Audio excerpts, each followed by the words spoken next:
Well, good morning, everybody. All right, here is the forecast video plan for today. After kind of walking through some of the near-term threats we're going to be dealing with as we finish up this week and get into Easter weekend, I want to talk about frost. I want to talk about the continued risk of strong to severe storms. I want to talk to you about how far west I think the moisture is going to make it and what that might do overall to the drought picture in the United States. And then we're going to look out there, into the month of May just to kind of see if this pattern is kind of going to stay on repeat and what might be controlling it. I am not going to do a really long-range forecast for you in this today, but tomorrow we will be covering some important details about this upcoming summer. I just want a little bit more time to kind of analyze it. So with all that being said, some satellite data from yesterday showed some pretty interesting things going on across the United States. I know it may seem subtle, but I was very interested in this very high, thin cloud layer right here because of how quickly it dove through the Willamette Valley. Do you see that in the upper atmosphere? So this tells me that there's some interesting meridional flow with this setup where we have flow driving in like this, and then watch these clouds coming out like that, okay? So it may seem subtle, but those two things are what's setting up this system that's going to come across the country and ride along a stalled out boundary through here, which is going to give us a major flood threat in this region. But as I played this forward as the sun was setting, there's a couple of interesting things to point out. Let's zoom in more on the south here. You can see a lot of controlled burns going on in parts of Arkansas, Louisiana, Oklahoma, and Texas, also over in the southeast. But late in the day, we did watch some very strong winds come out of parts of northern Mexico, New Mexico, and into Texas, and a very large dust storm erupted here as well. We continue to be concerned about that area today. All of this area is under red flag warning. We have high wind advisories here. And on the backside of this, remember, I told you how meridional that flow is, north-south it is. We're going to be watching a system sink right along the Rocky Mountains, adding in quite a bit of snow. We'll take a look at that snowfall forecast in a few moments. We're also going to notice that we have some colder conditions exiting east, and we need to get into this discussion on frost. But I want to talk to you about these winds to get us going here.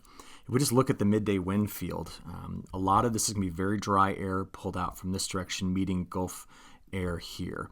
And what is interesting is about how far to the north there's going to be this mid-level cap low-level cap in the atmosphere. This is going to push the greatest severe risk pretty far to the north, more into Iowa than it could have been in Kansas, some points farther to the south. So we need to take a close look at that. But I just wanted you to see the presence of this high pressure over the southeast and just how it's setting up the flow into the midsection of the country. The temperatures have changed already relatively rapidly, and on ag weather you can go and see, this is on the more weather page. If you slide over here, you can see that the temperatures have rebounded in a massive way in the midsection of the country. This is the warm sector opening up. But what's important to note is just the contrast in humidity. In fact, let's go look at that humidity real quick. We'll come up here. Let's choose a model. I'd like to use the European model, continental U.S., and let's look at dew points. So there it is. So by this afternoon and this evening, there's your dry line. Okay, you can see it right in through there. So there's the moisture. This is the dry air coming off of the mountains and out of the desert southwest. We're going to have to watch the nose of it right here as it gets into parts of Iowa, I think later today, for our greatest severe weather risk out of this. But don't forget that there are synoptic scale features like the winds we have to deal with as well. And the high-res NAM model is projecting that throughout the day today, I'm just rocking back and forth over today, all right, we are expecting to see very strong winds that are going to be emerging from New Mexico, Texas, through the southern plains all the way here in my home state of Illinois up toward Lake Michigan. We're going to be seeing wind gusts that are going to be getting up there in the 40 to 50 mile an hour range. Should be fun. I'm heading out to a junior high track meet tonight. I'm going to help out with the discus event. We'll see how well they can throw the discus in these strong winds if they get there. Looks like hopefully they arrive after the meet. We'll see about that. But you can see very strong winds with this setup. Now, that's just one part of the equation we're going to talk about. We'll get back to the severe weather in a second, but I'm mostly concerned because I'm getting lots of phone calls and texts and emails from you about frost. And knowing that we did have the frost advisories in the eastern Corn Belt and then here on this side of the Appalachian Mountains, sliding right down through parts of Pennsylvania, Virginia, out of Maryland, first of all, and then into North Carolina. We wanted to take a look at what that frost risk is going to look like for the next 7 days. Now, a lot of you are looking at this going, whoa, look at that opening up. That is a lot of warm air that the models are projecting for the next 7 days to get into an area where you're all asking me about this frost right in through here. And so we're going to need to take a closer look at this. It was quite disappointing to learn that last night the Midwest Regional Climate Center, actually all of the regional climate centers that are a part of NOAA and the National Weather Service are now offline. You can read as well as I can, hear what's going on. I don't find YouTube videos to be a proper place for public discourse on these things, but personally, this is an extremely disappointing thing that is going on. I've just lost a vital resource that I could use to help you understand frost threat. And since your taxpayer dollars paid for this, okay, and I give you this video for free, it's just a disappointing thing overall. I hope that this is solved soon. So I'm going to have to go look somewhere else. I have my own database, but it is not as elegantly posted to the web as what Midwest Regional Climate Center had. So I reran this for you today. It is the historical probability of having a frost after today. Now, this is only based off of the 45 years of data that I have. NOAA's data set goes back to the late 1800s. But as we look at this, I want to just take note in this color range here. I'm just finding from Texas to Kansas, clipping Nebraska, southern Iowa, Illinois, Indiana, Ohio, that ring right into there where, you can see the colors. About half of our frost states still happen after today. Now, I'm showing you that because that's that area that's opening up to quite mild conditions as we go forward. So here it is, all right? I know that as I drove home from Chicago yesterday, I gave a talk yesterday morning in Chicago. I saw a lot of planters rolling along I-57, and I understand why. As you take a look at these forecasts, they just continue to get quite mild going into the future. And even yesterday's artificial intelligence forecast, which tried to drop some cold air in, it's now out. So we look at this and start to try to assess our frost risk. Now, what I would be looking for, and Matt covered some of this, like what are the patterns that drive that? And I'm just going to tell you today, I don't see in the near future, and that's like the next 2 weeks, getting us to the end of April and the start of May, honestly. I don't see anything in the jet stream that is overly concerning. You say, well, what would that be? That'd be massive blocking patterns over Alaska or Greenland. And what I see instead are, we have some pretty potent little troughs sneaking through. We'll talk about the severe weather associated with this one over the next 3 days, getting us into Easter. But then after that, we see western U.S. troughing by Friday the 25th. We see broader ridging in the midsection of the United States through April 28th. And even the start of May. If we end up getting lower heights here, it will bounce. And this is going to be pushing us later in the season, reducing the probability historically of having a frost.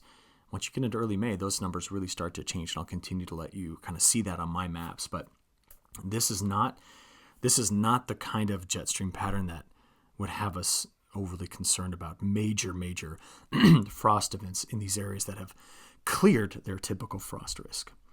Here's another way to look at this. This is going to be from the European Ensemble. Now, I often show you these colored maps for the probability of precipitation or snow or whatever. What we're going to look at now is the probability of the temperature getting below 32 Fahrenheit. So we'll just kind of pause it each morning just so you can see this. So this would be Friday morning. And this is getting into Saturday morning. Now, there you go. You can see the colder conditions we have here. This is now Sunday morning, Easter Sunday. So we have a lot of snow coming into this area. We still have the colder air around the Great Lakes into Ontario and Quebec. And we get into Monday morning. And just watch as I play this forward. You can just see the ebb and flow of every day. So the greatest extent south is going to be in the morning hours. The most extent to the north is in the afternoon, like that. And if I just continue to play through the 25th, 26th, 27th, 28th, 29th, and now out there to the 30th. What do we notice in each one of these forecasts? Even in the early morning on the 30th, these probabilities are not sinking themselves back into the midsection of the country, meaning that there's not a lot of evidence today, right, in the forecast models we have today, that we are going to be seeing sustained cold air that could drive in a major frost event into some areas that are going after it. Now, as you all know, there is always uncertainty. Models change run to run, but we've been watching these trends, and this is what we continue to see. So please, if you want to, go to the AgWeather website, and don't forget that if any model you click on, you can get 4-inch soil temperatures, GFS, European, it's all there, and you can kind of play this forward to see what the soil temperatures are like on a kind of a national map. And while they're fluctuating a lot, we still get them down into the 30s and 40s north. I'd say that if you are south of the 40th parallel, right in through here, 40 degrees latitude, we see these temperatures staying above 50 for a while. And don't forget, you can come to the website. I just was paying attention to Quincy, Illinois. If you go to Quincy, Illinois, this is just over by the Mississippi River. You also have access to these 10-day soil conditions by clicking on this radio button. And in Quincy, I only have on Monday and early Tuesday next week, soil temperatures dipping below 50. All right, so it's just another tool that you can use to kind of get a sense of this. So I want you to see that. That's what we've got going on with these temperatures. You can check out the soil temperatures and whatnot. Now you see the cold that's coming down through here. We can come over here. I just want to click on this. Let's flip this over to total snow. Watch the snowfall forecast coming out of Montana into Wyoming, through Colorado, down into New Mexico. And then keep an eye right here. This is now Sunday, April 20th, getting into Monday. And some of the forecast models have attempted to put down some snow into this area going forward. Now, I know I made that line outside of where the model currently puts it down. Yesterday's model run brought snow all the way down here. So there's been some interesting things happening with this system we need to keep a close eye on going forward. So to see that, let's get into the severe weather threat. Coming out of Nebraska into Iowa today, remember I've been watching Iowa carefully. Storm Prediction Center has identified a pretty large area of risk. Now, I will be honest with you, if this website goes down because of lack of funding, I will be terribly upset. This is one of our most vital resources in terms of protecting us, life and property, from severe weather. So I pull these data from the SPC, and I map it myself, but that website is critical. That's today. This is getting into tomorrow, where the frontal boundary stretches out again from Michigan all the way to Texas. That's been a very common area we've been watching for Friday's severe risk for a while. And then getting into Saturday, again, it's going to be from Texas almost up to St. Louis, but maybe closer to Cape Girardeau, this area, just keeping an eye on that risk for severe storms. I wanted to show you the high resolution rapid refresh model. This is simulated radar reflectivity for later today. So this is 8 a.m. this morning. We're watching moisture, some rain come through here. There's the system sliding the snow south here. But as we went forward into the afternoon, that's 5 p.m.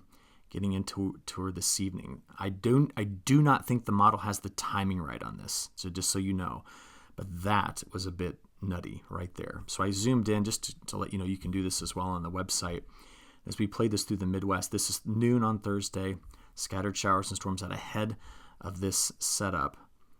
And then it's right here that I'm worried about, because we do know that the environmental variables that are going to be controlling this severe weather are conducive to tornado risk, severe wind risk, and also hail.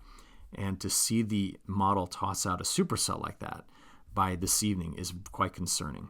So this is leaving Nebraska, very close to north of Omaha, then getting into parts of Iowa.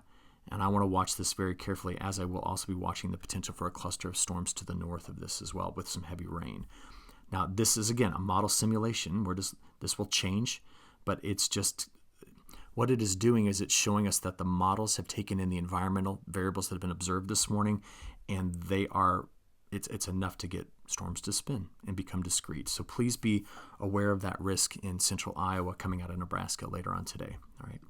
From there, can I flip over to the NAM and let's put the precipitation type on this, not just the simulated radar. And so there's our low emerging, the snow on the backside. This is this evening. Notice that the high-res NAM is also putting down those same structure of storms coming through out of Nebraska into Iowa. The timing's a little different. And then we watch the snow come into western Nebraska through parts of Colorado. Remember, Colorado was in the 90s last week, and here we have now this risk of snow. And then we're going to watch in the day on Friday night, the stalled out boundary right in through here and give us the risk of those strong to severe storms. And that's when it stretches from Michigan to Texas, while there's going to be snow in parts of Colorado and New Mexico. So to get a bigger picture of what that stalled out boundary is going to do, I want you to see that the WPC right now has aggressively gone after a 3 to 6 inch rainfall event in this area. And this is a little bit farther to the west of the previous, flooding event that hit this part of the MidSouth, but extremely wet weather that the models have been picking up for quite some time. I want to show you one of our most aggressive models. It's the artificial intelligence. This is a 15-day forecast on total precipitation. And as I just let it play all the way out, the model, the AIFS model, has got a very large area that is being projected to see better than 5 inches of rain in the next 2 weeks. Now, the big question is, where is that dry line? Because the resolution of this model blurs it. Do we get it back to Amarillo, Lubbock, Midland, Odessa, or is it farther to the east? But this is going to be an area of constant concern. But this is a spring drought shrinking setup. I love it there. I love to see the moisture here. There's so much about this pattern that I want, except for the excessive flooding in this area. And the reason I want it is because look at our current 16-inch soil moisture. We're bringing in that rain into some critical areas that do need this now. Is it disruptive for getting planting and field work and all? Yeah, it is. But I often default in my head to thinking hard about the hydrology rather than the logistics at times. And so that's my point behind sharing this with you. But there's no doubt that we are still at record levels of rainfall for the month of April in several of these climate reporting districts. And where you just saw the heaviest rains coming in are now in through here, with a bullseye right in this area. So this is encroaching on some areas that have already seen just a tremendous amount of flooding. But to the north of that, I was talking to some guys yesterday that are like, yeah, bring it on. We need this rain right now. Yes, it's going to be disruptive to planting, but a lot of guys are going to be out planting ahead of this. So we need to pay close attention to the timing of this rainfall coming through, because the probability of getting an inch is incredibly high through this whole corridor. If we go up to 2 inches, the new model run should have come in. There it is. Let's go flip this back, take you out to 10 days. There we are. That's the probability of 2 inches, and there's the probability of 4. So this is a 50 to 80% chance in that corridor we highlighted of another 4 inches of rain, and that's just in the next 10 days. If we look at who's drier, much of the Canadian prairie, much of the northern plains is on the drier side of this pattern. So is the southeast, where the big subtropical high sits. It is not uncommon to see our basins in the west, like the Columbia Basin, the Snake River Valley, the eastern side of Oregon, then into Nevada, the Great Basin, to be dry this time of year. Okay. So with all that, we need to get to some timing. GFS left, European right. We have already observed this system in the high-res models. There it goes. This is now Friday night into Saturday morning. The front stretches out, the snow's on the backside. We're going to watch as we get into through Sunday. So this is now Easter Sunday in the morning, midday, and then afternoon and evening. So that is the low that's coming out on Easter Sunday. And we do have the strong to severe weather risk with this low out ahead of it right in through here. So be very aware of that. Then on the back side of this is where we're going to be watching for the potential for snow. And I'm just going to show you going into next week, Monday into Tuesday, another low comes sneaking through the upper Midwest as one leaves through the northern plains. The Gulf opens back up by next Wednesday, Thursday, and all the way out there to Friday. Do you see the pattern getting going and staying active? This is this end of April volatility we were talking about, the second half of April. So I'm going to tell you that the instability with this is there. By tonight, let's get you to tonight. There you are.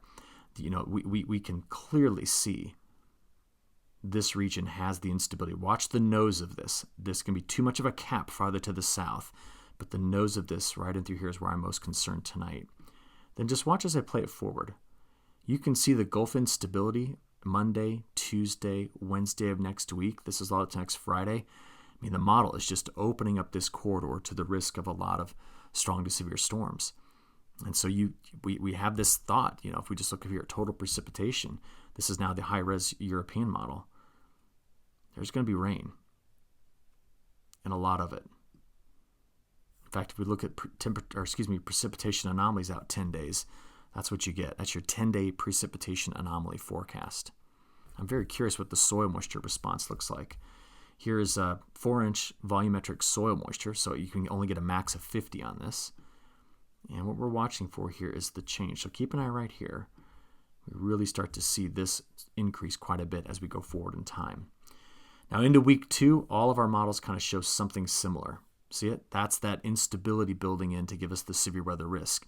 And this has been a topic we've been discussing for quite some time.